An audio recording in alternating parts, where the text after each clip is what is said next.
Buenas noches, ¿cómo les va? Gracias por acompañarnos como siempre. Soy Carlos Brown. Estamos todos los días miércoles a las 19:30 en vivo en la señal Metro en nuestro programa El Estado que Viene. Y nuestras vías de comunicación son el 5277-0041 para dejar sus mensajes, el 4832-3206 o el 155020-7127. Debo ser honesto con ustedes y decirle que, salvo este caso, que siempre los programas son en vivo, este va grabado por los feriados de Pascua y consecuentemente los mensajes que ustedes pasan serán guardados y analizados en el otro programa que sí va a ser en vivo. No debo olvidar de decirle felices Pascua cuando termine el programa. Nosotros queremos analizar con todos ustedes las cosas que van pasando, ¿no? Y pasan tantas cosas con tanta velocidad en este mes de marzo que parece que no se alcanza a terminar, que viven sorprendiéndonos. Bueno, primero el anuncio de la muerte de Chávez, digo el anuncio de la muerte de Chávez, porque no sé si murió ese día u otro.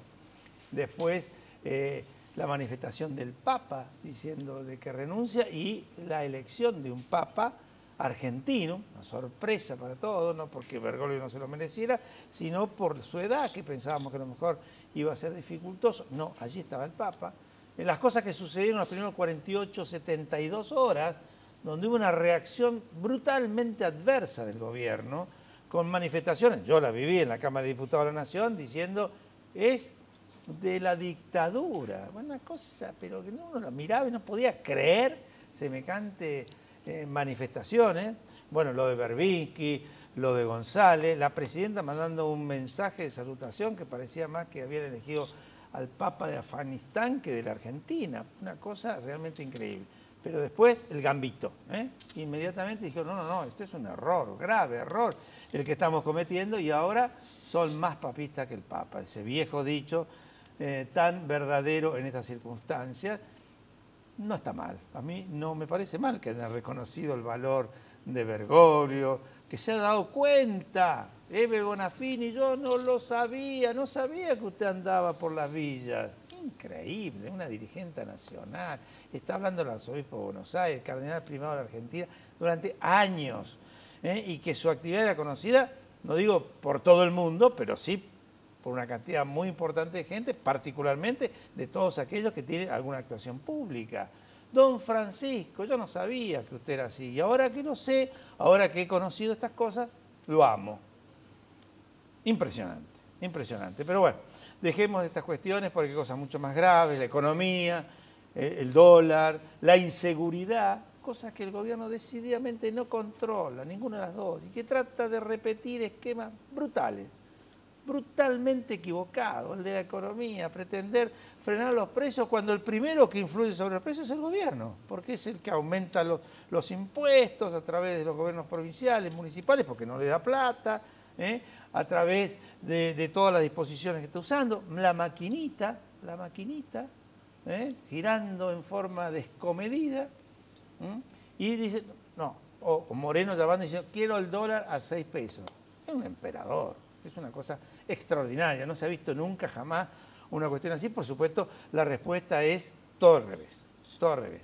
Pero bueno, de estas cosas vinculadas con lo que ha estado pasando, con un análisis de la política en general, lo vamos a hablar con Marcos Novaro, que es un reconocido analista político, sociólogo, doctor en filosofía, un hombre que tiene una trayectoria muy importante. Y con él vamos a ir analizando qué cosas están pasando, pero por sobre todo qué cosas pueden llegar a pasar en esta Argentina tan compleja y tan difícil. Los auspicios y con ustedes Marcos Novaro.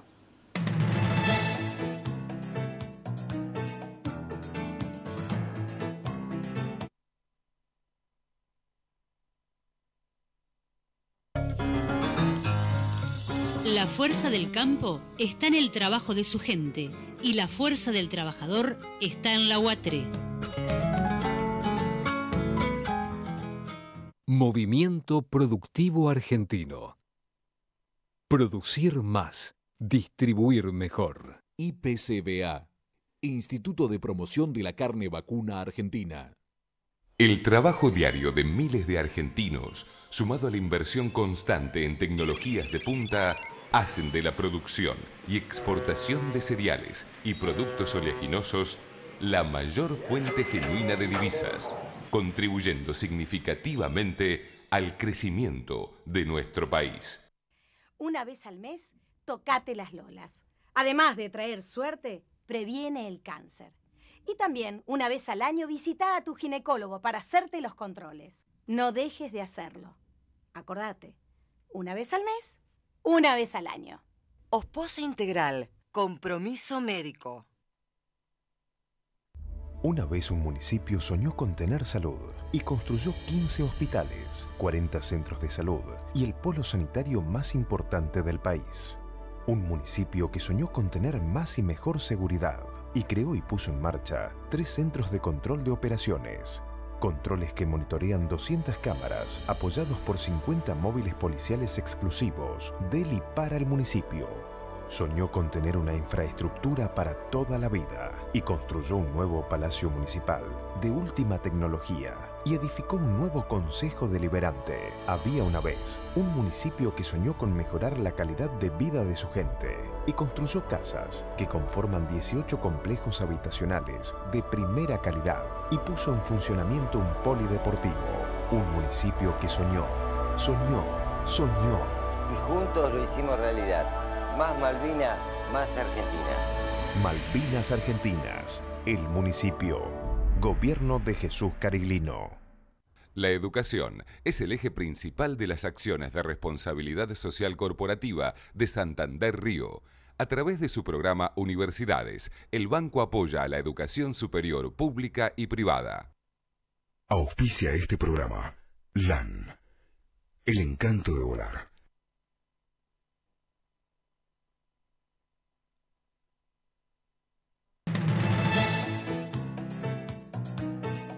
Bueno, continuamos.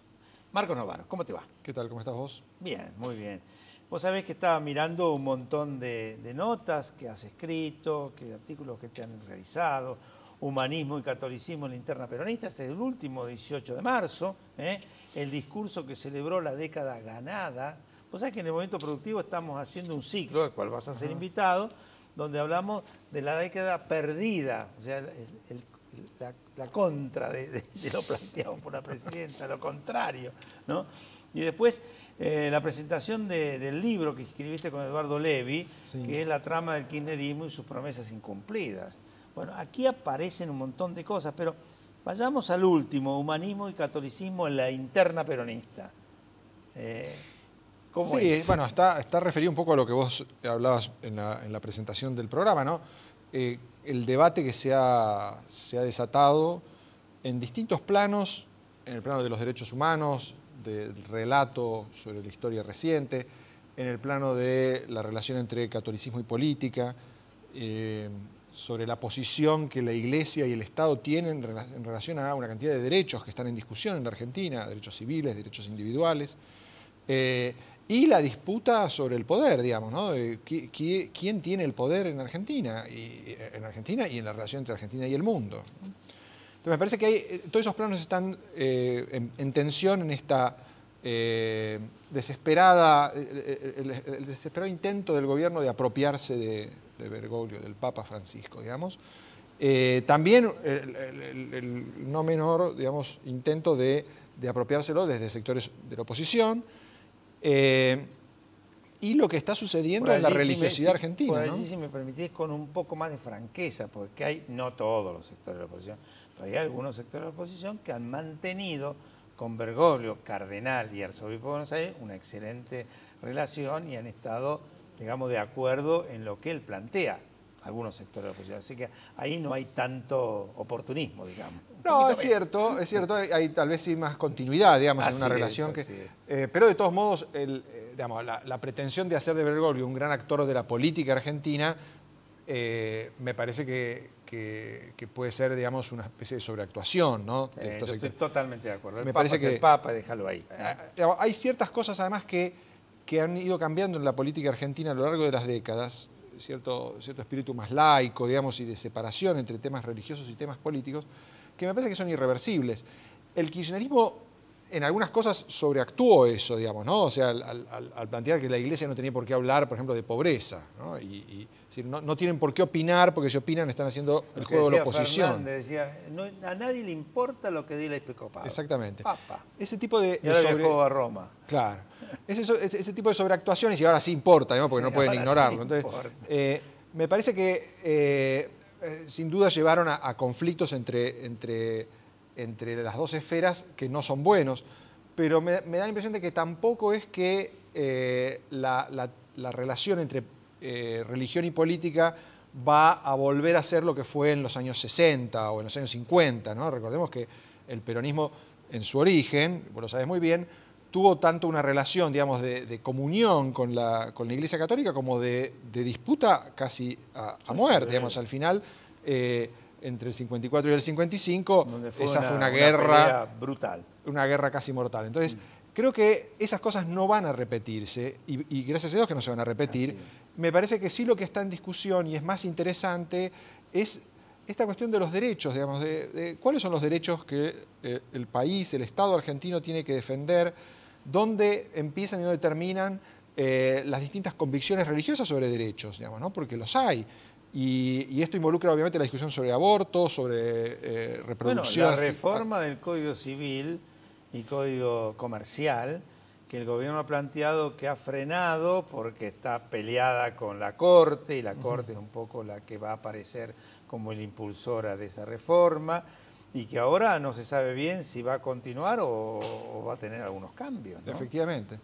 No, y además yo creo que ahí hay cosas que son, digamos, son complejas, porque algunos derechos individuales, sin duda que el kirchnerismo los impulsó, ¿no? El matrimonio igualitario, la reproducción asistida, digamos, una cantidad de cosas que me parece que son buenas. Ahora, fue muy poco atento y hasta perjudicial para otros derechos individuales, ¿no? La libertad de expresión. Y en relación a acceso a la información pública, directamente fue, digamos, una bomba lo que el kirchnerismo significó en términos de opacidad del Estado, de desconocimiento del público respecto de lo que hacen los funcionarios. Digamos, me parece que esta remesón, más que remesón, esta convulsión que ha generado la designación de Francisco como Papa, me parece que puede generar un debate un poco más rico sobre cuáles son los derechos que están en pugna en la política argentina. Ser más igualitario en el tratamiento de los temas, ¿no? Porque por ahí los pobres no existen, o decir que un pobre no es pobre porque tiene más de 6 pesos por día para comer, el tema que vos señalabas claramente vinculado con la libertad de expresión. O sea, si hay derechos humanos, es para todos y para todo. Y efectivamente ahí hay como una agenda que está, digamos, manipulada de una forma muy maniquea, ¿no? De los derechos humanos son los que defiende el gobierno, todo lo que no defiende el gobierno no son derechos. No son derechos humanos. Y me parece que el debate público, no solamente el debate político, el debate público en Argentina se puede enriquecer mucho, ¿no? Con nuevas voces. Y me parece que en ese sentido, además, la experiencia de Bergoglio es interesante, porque él no fue de los representantes de los sectores de la Iglesia que tuvo una posición, digamos, de tajante oposición a mucho de la ampliación de derechos que el kirchnerismo sí realizó, ¿no? En términos por ejemplo, su postura respecto de la distribución de preservativos en los hospitales públicos, digamos, ¿no? Que fue bastante moderada y reveladora de una preocupación seria sobre cómo impacta eso en los sectores populares. Él ha tenido una insistencia que lo ha dicho en sus primeras homilías como Papa, vinculada con la pobreza, ¿no? Y efectivamente la pobreza es algo que hoy en la Argentina sigue existiendo. Después de una década, estamos hablando de una década de crecimiento económico donde la pobreza debería ser controlada de otra manera, y no lo fue, creció en términos muy claros. Digamos, yo creo que el problema básico de la pobreza está en relación con el tipo de empleo que se generó en la economía argentina, digamos, ¿no? O sea, durante los primeros años de la primera década del siglo XXI, entre el 2002 y el 2006, 2007, la economía generó empleo privado, empleo formal y empleo productivo. Entre 2006 y 2007 ese proceso empezó a estancarse y lo empezó a reemplazar el empleo público, el empleo informal, y cada vez más planes sociales, digamos, ¿no? Y yo creo que eso se ha ido profundizando en los últimos 2 o 3 años.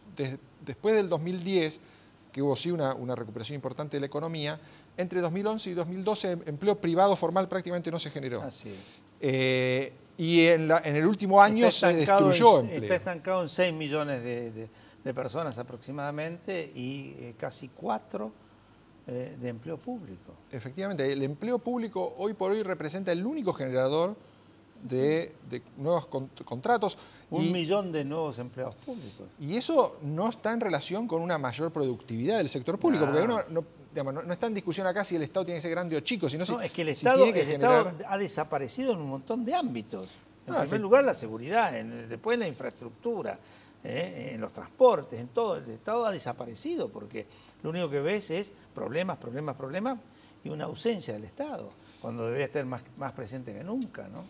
Y a largo plazo, digamos, un empleo público que no es productivo no es sostenible, ¿no? Porque termina siendo una carga para la sociedad y genera la típica discusión que tanto develó trabó la política argentina hasta los años 90, donde, digamos, o bien se ajustaba el Estado y entonces había que echar gente, o bien el Estado seguía recaudando cada vez más impuestos y haciendo cada vez más difícil la generación de empleo privado y productivo, pero ofrecía un nivel de vida decreciente, digamos, ¿no? Que es la perspectiva que tenemos todos los que somos empleados públicos. Yo soy investigador de CONICET y en los 2 últimos años mi salario claramente está perdiendo la carrera con la inflación, ¿no?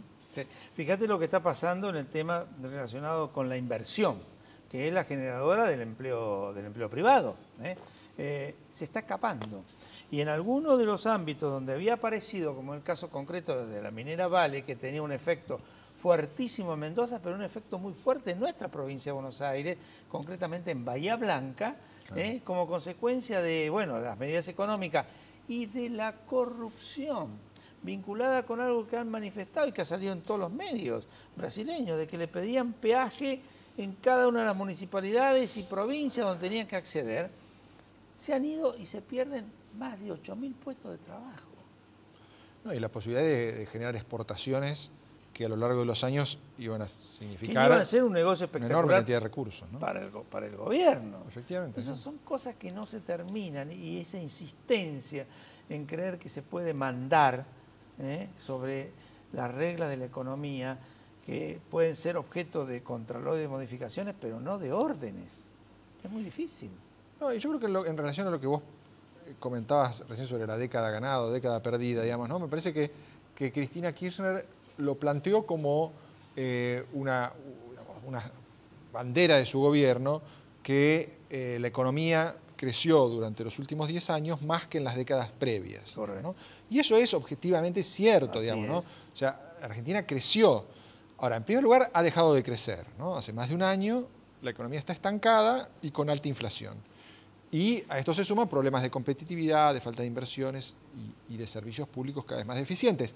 Pero además no se ve del gobierno iniciativas para retomar la capacidad de crecer, ¿no? Yo creo que las recetas que usó en el pasado ya no sirven, es evidente que ya no sirven. Y no tiene otras nuevas, lo que tiene son parches para tratar de evitar la fuga de capitales, tratar de evitar que la gente se escape al dólar, o frenar los precios, por lo menos durante unos meses, a ver si llega a las elecciones, digamos, ¿no? Pero no hay una estrategia económica. Y me parece que Argentina todavía tiene oportunidades y, digamos, puede no seguir perdiendo el tiempo y no seguir perdiendo el tren del desarrollo, pero no van a ser infinitas esas oportunidades, ¿no? Los capitales, si no vienen acá, se van a otro lado. Pero por supuesto, aparte de esos controles, ¿no? Tuve acceso a un informe de una consultora que no puedo decir, porque si lo digo seguramente la van a sancionar o multar, ¿viste? Con estas decisiones que tiene el amigo Moreno.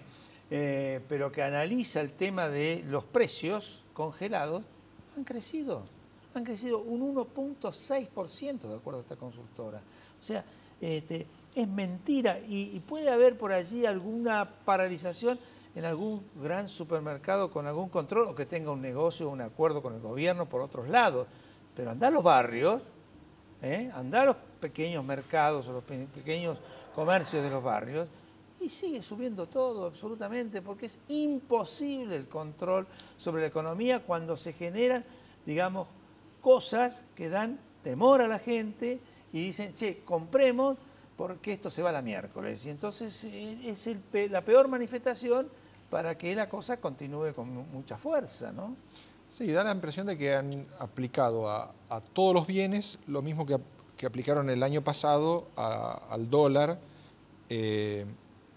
con resultados muy desfavorables, ¿no? O sea, ellos congelaron el mercado cambiario, pero no es que la gente no quiere comprar dólares, sino que encuentra cada vez menos oportunidades para hacerlo, y el dólar, aquellos que lo venden cada vez más caro. Así es. Y me parece que al congelar los precios están generando por un lado, una sensación muy aguda de crisis. O sea, ¿Por qué congelan los precios? Dice la gente. Exactamente. Por algo es. La gente me parece que ha dejado de consumir en muchos casos, o por lo menos se ha generalizado el temor a que la situación económica va a seguir mal o incluso va a empeorar.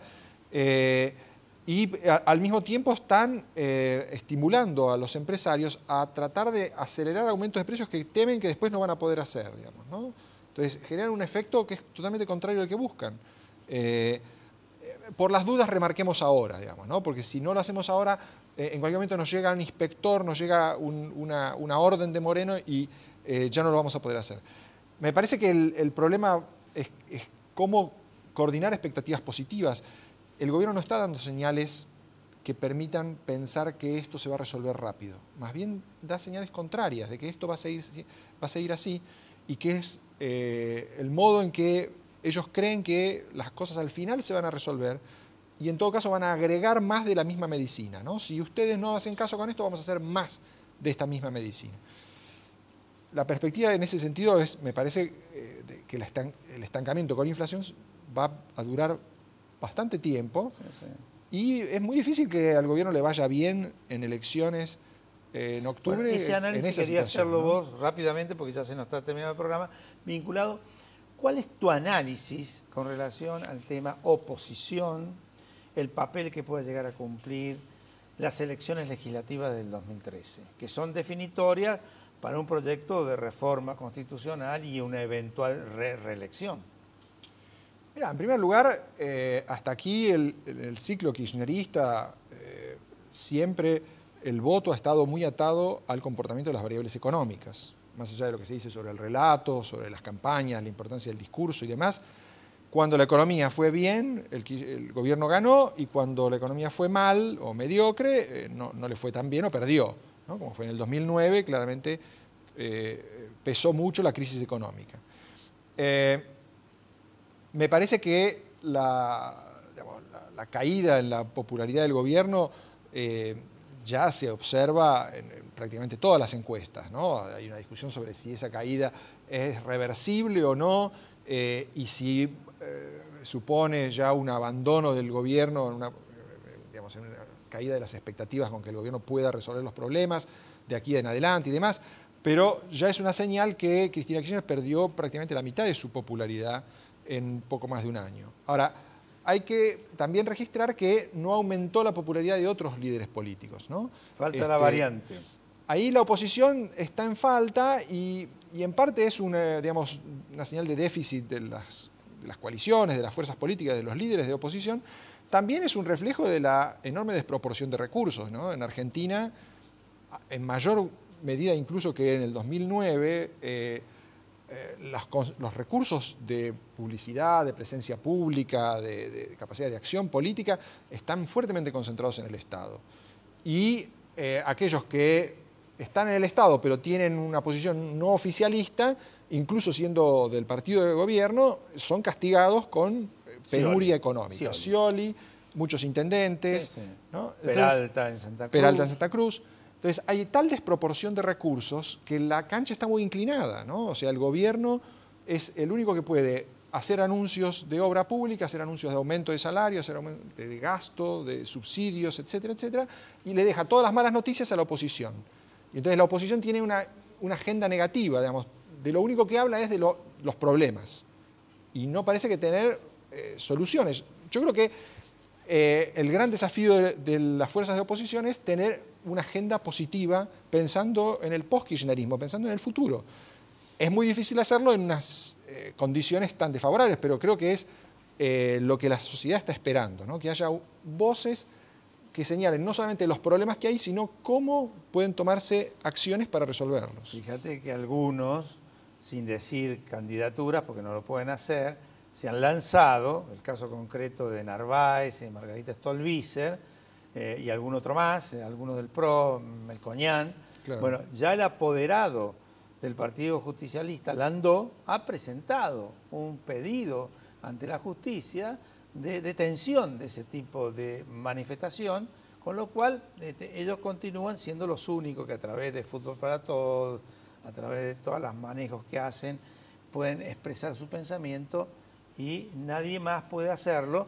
Y el día que se pueda hacer a través de las campañas electorales, vos sabés que con la nueva ley electoral se concentra todo a partir del Estado, que distribuye los espacios, que fija los tiempos, que dice a qué hora, con lo cual ellos no tienen límite, pueden usar la cadena nacional cuantas veces quieran y los opositores están muy restringidos, ¿no? Sí, de todos modos yo creo que la sociedad argentina es estructuralmente plural, digamos, y es muy móvil en sus opiniones políticas.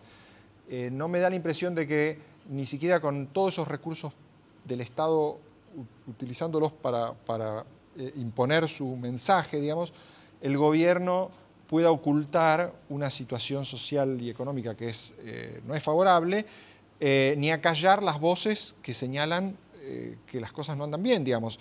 El asunto es que esas voces tienen que cobrar más vitalidad y la capacidad de ofrecer un futuro. Hasta aquí, por decir así, los que han sido dueños del futuro son los kirchneristas. Ellos han mostrado que pueden conducir el país. Y hasta aquí, o por lo menos hasta hace un año y medio, mostraron que podían hacerlo crecer. Hay que ver si otros pueden mostrar eso, ¿no? Que pueden hacer crecer el país. Esta es la gran asignatura pendiente que tiene la oposición y habrá que trabajar fuertemente en eso. Marcos, muchísimas gracias por tu participación. Le decimos a nuestros televidentes que hoy no hemos mostrado llamados telefónicos porque está grabado, ya lo dijimos. A partir del próximo programa que va a salir en vivo, por las fiestas estas que tenemos de Pascua, pasaremos los mensajes que han mandado en el programa de Marcos Novaro. Así que muchísimas gracias a todos ustedes, felices Pascuas y hasta el miércoles que viene.